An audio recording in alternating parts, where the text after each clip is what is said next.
Yes, guys, how you doing? Welcome back to the Spurs Talk Show. I'm Sean Butler. I'm really sorry, guys. I spent the best part of like 3 hours today trying to figure out how to upload or transfer files from my usual device to this iPad that I'm currently working with. And shenanigans, they really are afoot because my normal process has somehow been met with weird outcomes. So I won't bore you with the details, but here's like just an example of it. I downloaded Google Chrome from an iPad from the App Store to upload to YouTube, also owned by Google, and I got a message on my screen saying, you're using a browser that is not recognized by our system. Please download either Google Chrome or Safari or Opera or yada, yada, yada. So whatever the hell it is that I'm working with here, it's probably fake app stores, fake operating systems, but you know what? I don't care anymore. I almost find it funny. It is what it is. Guys, I've got a lot of transfer news, views, and clues for you to get through. Before we do, last night, Johnny and I did a little comeback video,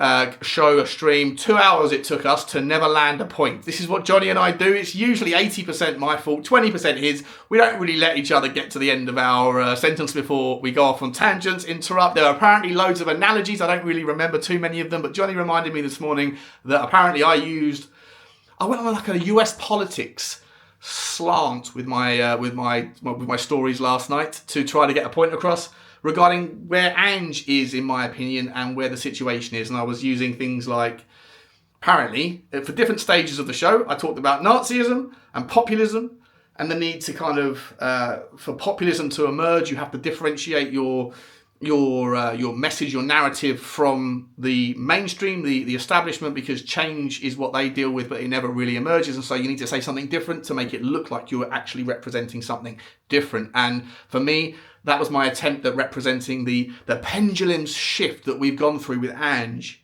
I also apparently spoke about Barack Obama and Joe Biden and Donald Trump and apparently Elon Musk and also electrical vehicles. I don't remember all of these things, but my point generally about Ange was that I feel a little bit sorry for him in that I don't think he was ever going to be the guy. I've said this for 3 years before I even knew who the next guy was. The second that Conte left Tottenham Hotspur, I said the next guy isn't going to get what he needs.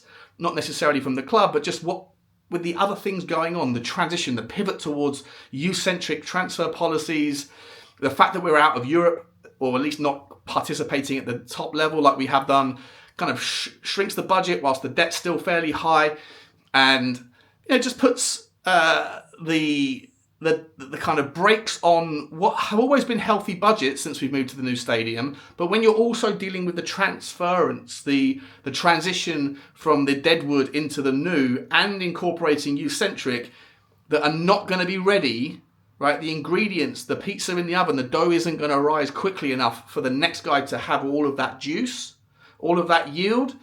And it was always going to be a struggle. Now, it didn't matter who it was, but Ange happened to be the guy. But Rome wasn't built in a day. The journey of 1,000 miles starts with a single step. You know what? I'm not even going to talk about analogies anymore because I'm a flat failure right now. But I'm rusty. I'm ring rusty. But my point is that whoever is next, I believe they are going to inherit a perfect storm of opportunity, not risk. And that's no disrespect to Ange. Like I said, it's not on him or it's not his fault. But when the only tool that you have in the toolbox in front foot football, that is the hill we're going to die on, is who we are, mate. The only tool that you have is a hammer. Every problem has to be a nail. And the Premier League battle is far too complex at the very highest level to be able to sustain every solution with only one tool. And so I think if you can dial it back with the next manager that maintains that philosophical consistency, the continuity of attractive football, but that incorporates more dynamic fluidity and consideration of who you're playing against and all those things, you've got at least a step in the right direction towards what we actually want, which is attractive football that is also fulfilled and kind of complete. On top of that, you have, let's be honest, the only bright sparks of our season really this year, apart from some cup runs, and maybe we'll see what happens with the Champions League pursuit by getting in via the back door of the Europa League victory. We'll see. Hopefully, we're always rooting for the best in that one. But the kind of budgetary constraints are not necessarily going to be there. With the next guy coming in, you've got a stadium that is always going to generate, with the doubling of the events, always going to have the £150 million, maybe even more. I stand by the rationale. I think that you're going to see a new club's highest earner in the summer and a new club transfer record for a player. I also think, though, that one of the major beneficiaries, that the bright sparks this year have been our youth players, but they're still not ready. They're still raw, most of them, but we've got so much youth. For example, for what it's worth, this is one of the stories today. Next Gen, NXGN, brought out their top 50 lists of the youth, the best youth players around the world, and Tottenham have 5 players on it. Yang, Archie Gray, Lucas Berghvall, Micky Moore and Boskovic. It shows you just what Tottenham have been doing in that regard, and they have been bright sparks, but next year or in the years to come, the next manager is going to inherit a group of youth that have all this potential, all this talent, that are starting to generate into sort of here now, ready now players that still have so much time on their side. The benefit of this experience, it's been a struggle this season, but it is certainly going to benefit those players more so, in my opinion, than the older players that don't really need to learn anymore, just need to find some success before their time on the pitch runs out. Before I get into the specifics of this thing, I'd also say that whereas Ange had to go through the transition of Deadwood, right, he had to get rid of half the squad, maybe more than half the squad. The next manager's not going to have to do that. And so when you have £150 million budgets or £100 million budgets, as we traditionally do these days, that has to get split 10 ways some years, which doesn't really allow you to be able to go out and get those £100 million players, the Declan Rices, etc., the Caicedos that other teams have been able to afford. But if you only need 3 or 4, and if you do happen to get the Europa League and get back into the Champions League, we've already seen how much money Liverpool, City, Villa, etc. and Arsenal have made from the Champions League under the new format. Extortionate amounts of budgets can be generated from that regard if we can make it to the Europa League and win it. But most importantly, the crucial thing that I was trying to get across last night, but I think I might have failed with my analogies, is that I think the expectations of the fans are lower now than they have been for a long time. Getting to the Champions League final and not winning it was the worst thing that could have happened. I've said that for many a year, and I still stand by it, because it reset expectations. I said the analogy I used last night was a stock that goes through an abnormal event, a one-off where they smash it out of the park and the price doubles overnight. The smart money, if they acknowledge that it's a one-off and it's an unusual thing, an abnormal event, they would sell at the top, wait for a rainy day, come back in and buy the stock if they believe in it a little bit cheaper. But that's not human nature. The illogical fallacy of stock trading is that you buy the top because you think what you saw yesterday is going to happen tomorrow, and you might not be able to make sense of why the stock doubled, but there must be something out there that someone knows that you don't, therefore get on board it because you don't want to miss it for the next double. And that's silly. But that's what I think Tottenham fans did when we got to the Champions League final. The expectations were up here. The new stadium promised so much. I think it's yielding the opportunity, but the decisions around how we spend it has obviously been foolhardy at times. But I've never seen it to the point now where Tottenham fans go to Fulham away and most don't expect the result. If they do, it's because they have loyalty to the team and they will never back against their team. But ultimately, most people were thinking, I don't know about this. And I think that you have that perfect storm emerging, whereby you have expectations of fans lowering for the next guy to inherit, which is a nice thing to start with. You have maturing talent that is a little bit older, much wiser for what they've gone through this year, and the experience of playing together. You hopefully have a new manager coming in that can maintain the philosophical continuity of the system, but dial it back and consider more of the SWOT analysis of who you're playing, game management, all of these things. And on top of that, you don't have to get through the Deadwood because we don't have that much more of it. You have a few players that you think are probably just not fit for purpose anymore, but you don't have to go through what Ange had to go through. And you have the consistent budgets that appear to be there because of the stadium, regardless of whether you have European football or not. But if you also have European football, because of the Europa League, if Ange can pull a rabbit out of the hat, if we can get it done, sky's the limit. And so it's a really interesting kind of cocktail of ingredients that I believe are emerging. And I think that Tottenham fans can look towards this summer. As I said, I think you're going to have new highest wages as a player, maybe 2, and also a new club transfer record. Especially when you don't need to buy 10 players, you only need 3 or 4. Where do you need them? Well, I think the argument is a left back or a full back, depending on how you see Jed Spence. Is Jed Spence better at left back, even though he considers himself as a right back? I think from the sample size we've seen, his best performances this season have come off the left when he can invert and cut in. Maybe that's because of the way that the system is usually employed, and he's better at handling that, and also because of his defensive balance, he's not intimidated if players want to cut in off the right onto their left foot, like the likes of Salah and most wing forwards do these days. And he's comfortable when the forwards cut in because he's going onto his strongest side. I think that there's lots of reasons to say that actually Destiny Udogie, if we can get the first season's version of him back, and there's a question marks there because this season he's really struggled in my opinion.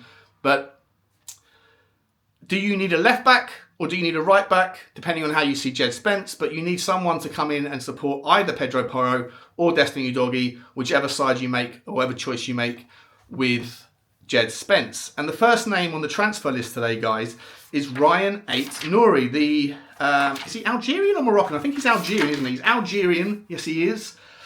Wolves player, sensational balance. I love this guy, right? And the stories comes from that. It's not a fantastic. I mean, I don't know of the strength of the link. I've never heard of this place before. It's called Africa Foot, right? And it's an Algerian outlet, and it's been sort of syndicated and pumped around all of the aggregators. It hasn't been picked up by the big boys yet. But listen, I'll give it like a kind of 3 out of 10, 2 out of 10 on the story. But the story is that Liverpool, West Ham, and Tottenham are all in for Rayan Ait-Nouri. And that Tottenham actually have prepared, or actually even maybe got readied, a €38 million bid for the player, and that's ahead of Liverpool, ahead of West Ham, and that Tottenham are front runners, and that Ait-Nouri would want to go there. Now, listen, just the stats. I think this player is brilliant. I think he's one of the best left backs in the Premier League. I'd love to see him at Tottenham. If you were to play Jed Spence on the right, then you would need a left-sided fullback, and you need someone with balance, right? You need someone that's not going to abandon and desert their defensive responsibilities, but you need someone to be able to get forward who has passing acumen, even for the Ange system or for the next guy.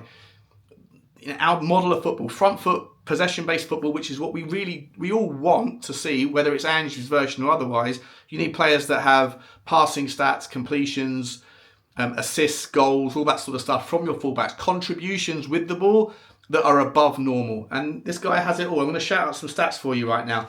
85% passing completion from medium length passes, 94% passing completion from short range passes. He's in the top 10 to 15% for everything offensive that you can think of relative to other fullbacks in the Premier League or in the top 5 leagues. Top 20%, the top 10% for goals, assists, XG, shots on target, shot creating actions, yada, yada, yada. You name it. If it's an offensive with the ball type of stat, he's right up there. And that's for a Wolves team. Bake in the context of how Wolves play and what he can contribute. Despite the balance to Wolves and sometimes the kind of the counter-attacking style, he still very, very much competes and is better than the vast majority of fullbacks with the ball in that regard. He gets 1 key pass per 90. Defensively, is no slouch at all. 90% of tackles. He's in the 90th percentile for tackles won. He's in the 94th percentile for tackles won in the defensive third, 79th percentile, I think it is, for tackles in the midfield third. A little bit weaker in the front end, but again, that comes down to how Wolves play. 77th percentile for dribblers tackled, or dribbles against tackled. 3.68 take-ons. 3.68 take-ons per 90, which is in the 97th percentile. So he is more than comfortable with the ball and without it. 94th percentile for carries into the penalty area. As a contributing factor to build-up play for possession-based teams, this guy can do all of it, even when you're looking at his stats baked in that he's doing that for a team that doesn't necessarily play that particular way. Now, look, there are alternatives out there that Tottenham are looking at, as are Liverpool. I'd imagine, well, the first name off the bat here is Kirkes from Bournemouth. I would imagine that if he had the choice and that guy's going to go somewhere for big money, it's not going to be to Tottenham. It's probably going to be to Liverpool because they are looking to replace Andy Robertson by all reports. Also linked is Jarell Hatto, the Ajax teenager, a really, really top draw, very impressive player. Now, Tottenham looking for that youth profile. If we're going to do it again, we're going to go again with the youth profile. He's someone that I would look at. But if you're going to look at him, do me a favour and let me know in the comments whether or not you think he looks like a teenager. Because I don't think he does. George Weah vibes a little bit.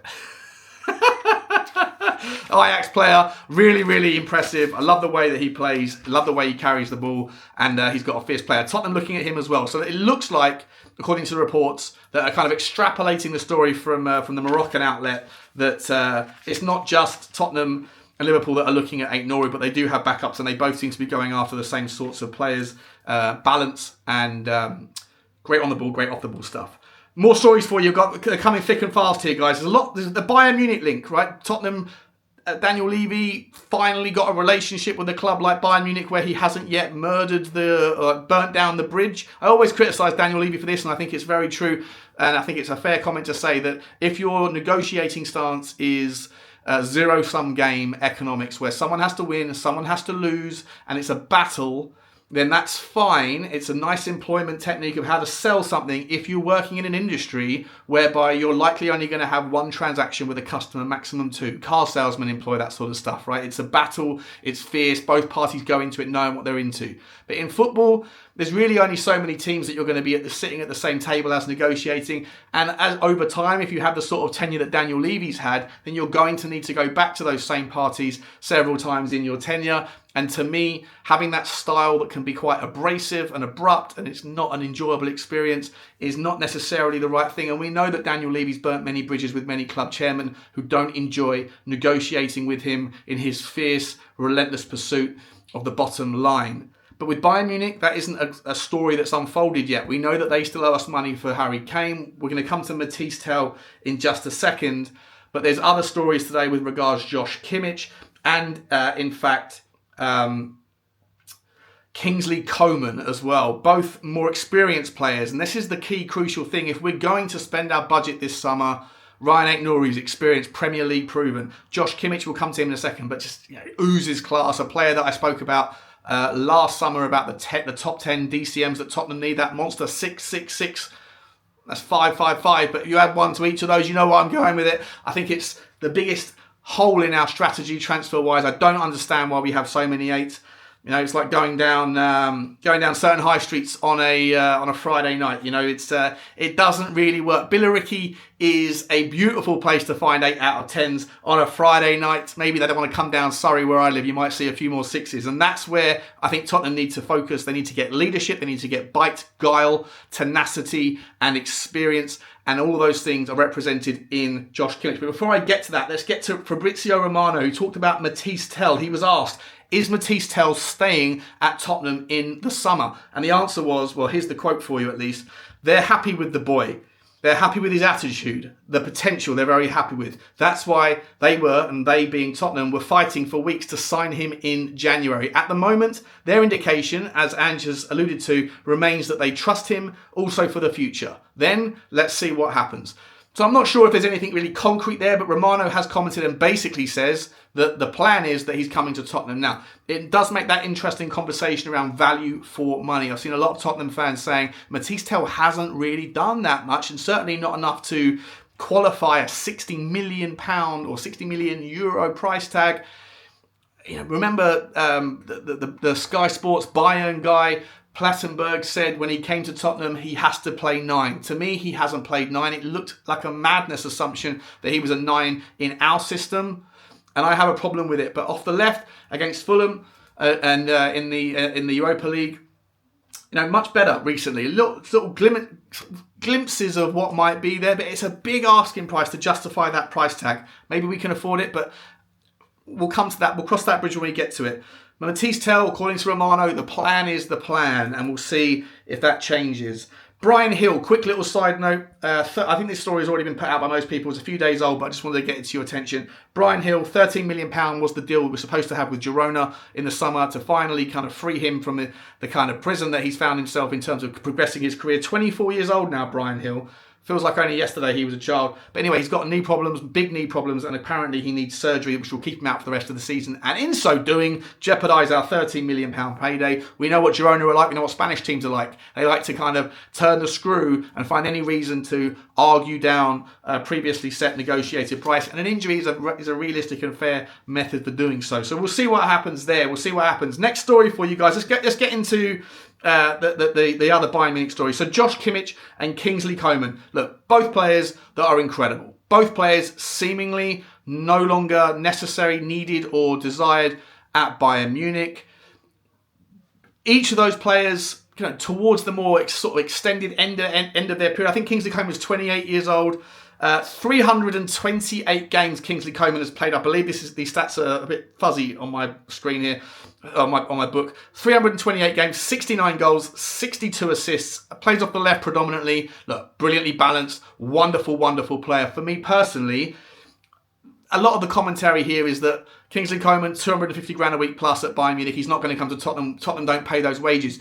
I think that that's fair historically, retrospectively. If you're looking through the annals of history, of course, Tottenham don't pay those wages traditionally. However, when you look at the aforementioned kind of perfect storm of environment with the wage to ratio turnover, wage to revenue ratio turnover as low as it currently is because of the Deadwood transition that we went through last summer with regards Perisic and Harry Kane and Ndombele, who wasn't really a reduction in the wages, it was a paying off of the wages, but which is a bit of a kind of moot point for the argument here. But either way, there is the wiggle room to do it, and I think that Tottenham right now, as I say, I still have faith that Tottenham this summer will go again with either Ange or otherwise. There must be an appetite to go again. Do I think Kingsley Coman will come to Tottenham? I don't. I just think that Tottenham, for the wingers' perspective, I just think that I've said this 1,000 times, there is a never-ending supply of amazing talent in the wing scenario. You just have to look for players that are young, hungry, fast, tenacious, can go off both feet, can cut in, are happy to have a shot, but know how to positionally get into the right place at the right time. And also, in this system, as I said 1,000 times, if you're going to play a 4-3-3 under Ange Ball, you need at least two of your front four playing with the off-the-ball work ethic, the workhorse stuff. You still want them to be the show pony on the ball, but off the ball, they have to fight for it. And I don't think that we have enough of that at the moment. I've said it a million times. James Maddison, if he's playing in the 10, you can't really afford to have Sonny on the left and a Brennan Johnson on the right, because then three of your four are not going to work hard enough. Matisse Tell is an off-the-ball work merchant. He does work hard, and I like that. So does, in my opinion, obviously Decky, goes without saying, so does Wilson Odobert from what I've seen, but time will tell. It's a small sample size. I really do like what I've seen from Odobert. Kingsley Coman, though, not really. So I don't necessarily think he's going to fit that kind of bill. I'm not saying he's work shy. I just think he's a bit of a show pony. Again, this whole thing might be moot depending on who we have as a new manager, if we have one. Like I say, I'm not rooting for anything other than Ange to do as best he can and to take us to the promised land and to make him the most successful manager at Tottenham in 40 years by the end of this season. But if things don't happen, we'll have to see what that looks like and what the next manager would want. But Kingsley Coman is on the list. Experts, pundits, ITKs, whatever, are saying it's less likely than the other name, which is, of course, Josh Kimmich. Now, to me, he is. I said a little while ago here, I love Josh Kimmich. I think he's brilliant. He exudes confidence. He's versatile. He can play as a 6, can play as an 8, can play as a centre-back, can play as a right-back. We know that versatility is what Ange likes. Not sure if the next guy will feel the same, but there's not a manager in world football that wouldn't want Josh Kimmich in their team if they were at the level that Tottenham is. And the fact that Tottenham have so much going for them in potential, but so little going for them in terms of on-the-field leadership, on-the-field contribution, people that, the sum is greater than the parts with their involvement in the squad. And Josh Kimmich just exudes those things. He's a tick, tick, tick, tick, tick for me. He's a tempo master. He's contemporaneous, even though he's been around for a long time. He knows how to find the pass. If you're going to do this possession-based football, you need someone in that 6 that's going to sit and protect. But when he gets the ball, he knows where it wants to go. He can get it there at a higher frequency and a higher success rate than most other people in their position. And for me, Josh Kimmich would be a absolute dream signing. I don't care who the manager is. You need someone in that 6, and for me, it's him. Ederson would be great as well, but he's not part of the list today, so we're not going to talk about it. Do I think that Josh Kimmich would come to Tottenham? I don't think Josh Kimmich is probably going to get at his kind of older, more experienced. I just don't think he's going to get into a team that is at the very highest level outside of Germany. I don't think Man City would go for it. Maybe they would, but I don't think they would. I don't think that Liverpool need him. I don't think that Real Madrid, Barcelona, I don't think those sorts of teams need him as well. Of course, you know that the Italian teams are always going to want someone like him. He would suit them to a daydream, and maybe he might go there, if not to the Premier League. If he does come to the Premier League, I would be absolutely heartbroken if Tottenham do not do everything they can to bring this guy in. I love him. I think he would be absolute hand in glove in our system now, or whatever the next version of it looks like. I don't care who it is. On that note, James Maddison, not that he's a 6, I was talking earlier about the kind of the complexity of our system, the need for workhorses, and how can you fit in all of the talent that you have and still get the off the ball work ethic. Well, James Maddison, according to Paul Robinson, ex-goalkeeper, England's number one, he has said that he thinks that James Maddison will leave the club or want to push for a leave this summer if Ange is given another year, because there's clearly some sort of friction, there's clearly some sort of relationship breakdown where he doesn't get the minutes, and James Maddison, confident in himself as he is, an intelligent player, and look, his output this year has been very impressive, it really has. For the minutes that he's played, his output, his numbers, his assists are very impressive. His input is questionable at times. I think that he doesn't work hard enough, and again, I've already explained why this system needs that, but he might want out. That all depends on whether or not he's happy working with the next guy. If it happens to be Ange next season, maybe that story will get some sort of some legs to it. But for right now, I just wanted to bring it to your attention that Paul Robinson thinks that James Maddison might want out of Tottenham. I don't see it happening. I wouldn't necessarily resent it, but we'll wait and see. We'll wait and see. Next story for you guys is Igor Paixao, the Feyenoord wing forward / striker from Brazil. Came over in 2022 from Coritiba in Brazil for €4.5 million.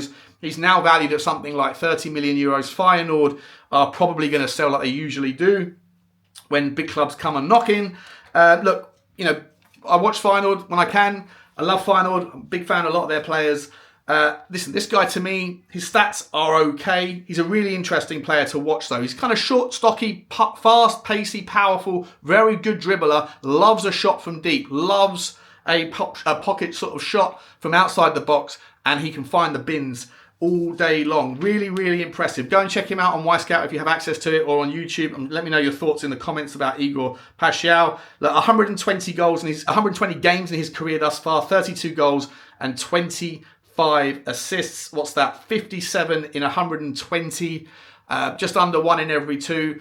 He reminds me a little bit of Steven Berghvall, if I'm entirely honest. Like the shape, the stature, he's tricky, he's interesting to watch, kind of bums out of seats, but I'm not sure if he's the standard that we want if we really want to kick on next year. And we need to kind of look for, if we're going to go to this stage now where we can afford 50, 60 million pound players because we don't need to buy 10, then I don't think that Paixao's the guy. But Tottenham definitely do need a striker. This guy, to me, he likes to come deep and he likes to play off from the left-hand side more so than anywhere else, as far as I can tell from watching him. Although, let me know if you know him better than I do. He likes to find the space. He's very good at finding pockets of room so that his teammates can find him. And like I say, he's got a wonderful strike on him. Rumours are that Tottenham are looking, as are a few other clubs in the Premier League and around Germany and Spain and Portugal. We shall see. For me, I like the player, don't get me wrong, just a little bit uninspiring. Next story for you guys is Harry Gray, Archie Gray's younger brother, 16 years old, plays for Leeds. He's playing for the under-18s at the moment, 6 games this season, 2 goals. Very well thought after, very, very highly praised and valued by Leeds United. They are desperate to keep hold of him for one more season at least. Archie Gray recently, was asked the question, who's the best young player or the best young talent at Leeds, or that he's played with. I'm not sure what the answer was. But he gave 2 options. I forget the first name. The other one was his brother. He then said, I can't really say him. He's my brother. It's unfair, but my brother. Right, but then he said, actually, because of that, I'll probably go with the other guy, whose name slips my mind. You know what, guys? Go and check out the NXGN list of the top 50 talents. As I say, Tottenham have got 5 players on there. Obviously, Yamal is the number 1 on that list. Tyler Dibbling, funnily enough, another player that makes his name, who Tottenham have been linked with. And also Simas from Brighton, another player that's made that list. So a player that apparently Tottenham Hotspur have also been looking at. So if there's any truth to any of these rumours, it looks like Tottenham are still going to look for young players. Don't forget, we've got Mason Melia coming through, Jamie Donnelly, Vuskovic coming back very soon, and a bunch of other players. Micky Moore, what do we do with him? Is he going to be unhappy? I was speaking to Johnny Boy last night, who he's kind of worried, I think, and a lot of people probably are, and maybe rightly so, by his removal of the social media stuff. Maybe he's been told that he isn't going to get as many minutes as he thinks he's deserving of. As I said last night on the show, to me, if you are good enough to get in the first team, then your age is no longer a consideration when you are just looking at whether the player deserves minutes relative to other players that are in the first team squad. And when Ange's job is on the line, he's got to make the decision around who it is that's going to get the best outcomes. And like I say, putting aside all of the potential, putting aside all of the value, all of the exciting prospect that he's one of our own, when it comes to Ange's decisions, he's going to be making the decisions that are best for him, for his job, and for the outcomes for Tottenham. And if you're good enough to be in the first team, then you have to be compared to the other options, regardless of their age, that they are competing for. And Ange has made the decision, or at least seemingly, that he prefers other players in those roles right now than Micky more. Let's hope that that's not going to be some sort of death knell on his career and that he doesn't want out, because he hasn't signed 18 full male adult terms yet, and so there's still that risk that we could lose him on the cheap, which would be devastating. Last stories for you guys. Timo Werner, the deal to Tottenham is 100% off according to reports, but RB Leipzig do not want him back either, and that he's in all likelihood going to end up going to New York Red Bull. And RB Leipzig, owned by the same umbrella. Another example of do not tell me that just because you have the same owner, but that you have Chinese walls in place and have different managements involved in all of these different teams, that there's no conflicts of interest or that there's no overlap in the decision making. RB Leipzig and RB Salzburg, I'm pretty sure still to this day, have the relationship where more players have transferred both directions between those two clubs than any other two clubs in European football in the history of the game. I think that's the stat. And again, if he's not going to get his money anywhere, or he's not going to get his opportunity anywhere, but he still wants his money, and no one's going to want to have Timo Werner, it's no surprise to me that the team that are putting their hand up and saying we'll take him happens to be owned by the same people. It's a laughing stock of a concept to think that there is Chinese walls that stop these type of things having conflicts. Guys, last story for you is Heung Min's son, and this comes from Team Talk, I believe. I might be wrong, but I think it was Team Talk that I read it on. They positioned a story that Ange Postecoglou is going to be furious with Heung Min's son, Heung Min Daddy, because apparently Ange has been saying that the reason why Sonny hasn't been getting his minutes is because he's not necessarily fit. I don't remember hearing those comments or those content. Let me know if I'm wrong about that. But that when Sonny went to international duty, he was asked by the Korean media, what's going on with your fitness? Is that, why are you not playing 100% of minutes? And he said, it's nothing to do with me. I'm perfectly fine. I'm perfectly fit. My body is perfectly appropriate. That was the quote. I'm paraphrasing, but that was the general quote. The article then goes on to say, he then went on to say that any rationale or reason for him not getting the full minutes is down to the manager. There was no quote ascribed to that. I haven't been able to find anything. Let me know if you have. I think that's just a mischief-making article, but I'm surprised if that's come from Team Talk, and I don't want to say that it is, but I'm pretty sure I saw it on a Team Talk website. So let me know. There's your stories, guys. Big one, right? Josh Kimmich, let me know. I love him. I want him. If we can get him, go get it. Go get it. Pay the money. Bring him in. The added value of his leadership, his guile, his tenacity, his versatility, and his just general skill set would be a brilliant, brilliant move for me. Comen, Kingsley Coman. Love the player. Just don't think it's going to happen. Ait-Nouri, left back. Love the player. Would love it to happen. For me, I think it's reasonable if Liverpool don't mind and they want to go after Kirkes. I think we could go and get Ait-Nouri. I think he would leave Wolves to come here. For me, though, it just depends on whether or not you see, and Ange sees, or whoever the club sees, Jed Spence being a left back or a right back. Someone needs to come in to play the other side, because Pedro Porro and Destiny Udogie and Jed Spence is not enough. I love Jed Spence in either position. For me, he's the first choice of the three, but where does he fit? I think he's better on the left. Let me know your thoughts. I think that's about it, guys. Let me say good night to you. Igor Paixao, don't think it's going to happen. Harry Gray would love to see it, but another one for the future. 5 players on the NXGN list, the next gen list. Romano saying Matisse Telly is probably still on, in all likelihood. And that, I think, is that. Long video, 35 minutes. Let's see if it can be uploaded. We'll find out. Shenanigans, they are afoot. Like, subscribe, and comment. See you tomorrow. Back with Johnny, and maybe one or two others. As always, guys.